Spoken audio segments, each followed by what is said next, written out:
జగన్నాటక రచయిత. జగంత్ అనేటువంటి నాటకం చూడండి, సినిమా అన్నమాట. ప్రపంచం అనేటువంటిదే ఒక పెద్ద సినిమా. దాని డైరెక్టరు, ప్రొడ్యూసరు వీళ్ళందరూ కూడా ఉన్నారు. ఒక పెద్ద తెర ఇదంతా కూడా. ఒకటి సినిమా చూస్తూ ఉన్నాడు పాపం. చూస్తూ వాడు ఏం చేశాడు, అందరూ ముందుకు చూస్తున్నారు వాళ్ళ ఫైట్లు, డ్యాన్సులు ఇవన్నీ. కానీ ఒకే ఒక్కడు మాత్రం వెనక్కి చూస్తున్నాడు అనమాట. అసలు ఆ కాంతి ఎట్లా వస్తుంది అని, కాంతి ఎక్కడి నుంచి వస్తుంది అని చూస్తున్నాడు అనమాట. ప్రొజెక్టర్ నుంచి వస్తుంది. అటు ఒకే ఒక్కడు ఆలోచిస్తూ ఉన్నాడు. కాబట్టి జగత్ అనేటువంటిది ఒక పెద్ద సినిమా, నాటకం. రచయిత, ప్రవక్త, నటీనట సమూహం, విలను, హీరోయిన్, సైడ్ డాన్సర్స్ ఉంటారు కూడా. వీళ్ళందరూ కూడా నేపథ్య గాయకుడు, ప్రదర్శకుడు, ప్రేక్షకులు, సూత్రధారి, నిర్మాత, సకలము ఎవరు? నేనే.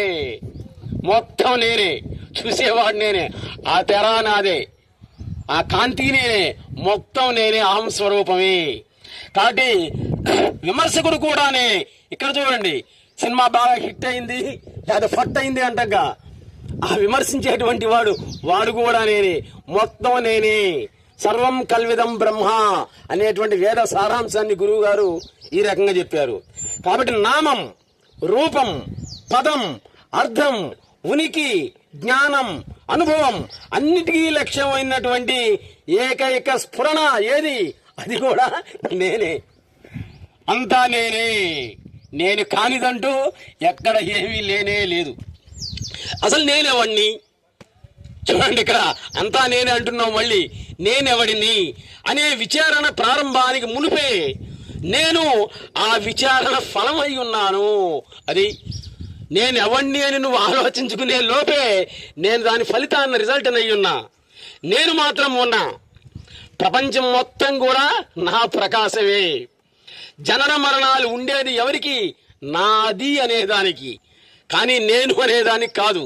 నేను అనేది దానికి జననము లేదు, మరణము లేదు.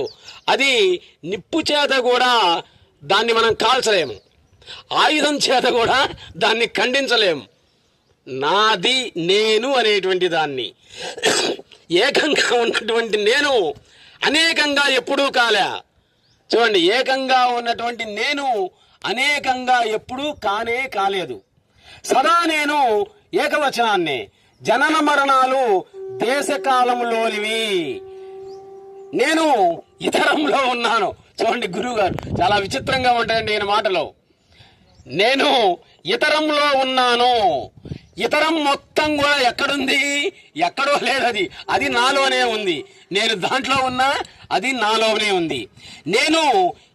నేనును తెలుసుకునేటువంటి అవకాశం కానీ అవసరం కానీ అసలు నాకు లేనే లేదు. అన్ని నేనైన నేను అని చెప్పారు జిల్లాల 3 అమ్మవారు. అదే ఆ సారాంశాన్ని మొత్తాన్ని కూడా. నన్ను నేను తెలుసుకునే అవకాశం కూడా అంతకంటే లేనే లేదు.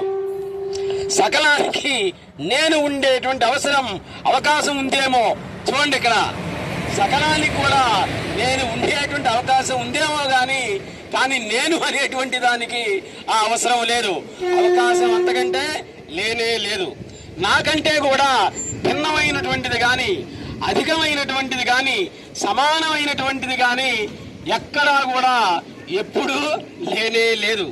నేనెవరో ఇంతకు చూడండి, ఇక్కడ అంతా నేనే అన్నాడు కదా. ఇంతకు నేనెవరో నాకు కూడా తెలియదు. అది విచిత్రమైనటువంటి సంఘటన. ఇంతకు నేనెవరో నాకు కూడా తెలియదు. నాకు కూడా తెలియనటువంటి నేనే ఆ నేను. ఓంకారానికి ఆ ప్లస్ ఊ ప్లస్ మా కలిపితే ఓం అవుతుంది. దానికి నిజమైన అర్థం ఏంటి అంటే నేనే. నాలోనిది ఈ ప్రపంచం, ఈ ఒక్కనిదే ఈ ప్రపంచం. నేనే ఈ ప్రపంచం అయి ఉన్నాను. Please subscribe our channel Pullapantula Ramamurthy, world teacher.